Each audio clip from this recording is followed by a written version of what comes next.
Hello. आणि आज माझ्याकडे खूपच जास्त गडबड होती. एवढ्या गडबडीत पण सिंपल अशी तयार झाले.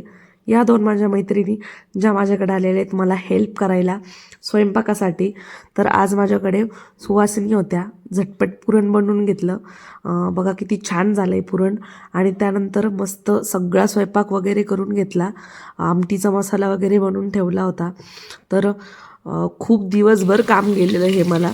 तर छान आमटी वगैरे बनवून घेतली. त्यानंतर देवाला देखील नैवेद्य दिला. जगभरातले मसाले घालून मस्तपैकी आमटी पण बनवली. आणि सगळा काही व्हिडिओ रेकॉर्ड करता आलेला नाही. जवळजवळ 15 ते 20 जणांचा स्वयंपाक होता, लहान मोठे पकडून. खूप गडबड होती त्यामुळे. आणि छान असा देवाला नैवेद्य दिला. तर हा आणि त्यानंतर इकडे सुवासिनी बसलेत जेवायला. तर असा होता माझा आजचा दिवस. हे मी तुम्हाला छोट्याशा व्हिडिओमध्ये दाखवायचा प्रयत्न केलेला आहे. भेटूया नवीन व्हिडिओ सोबत.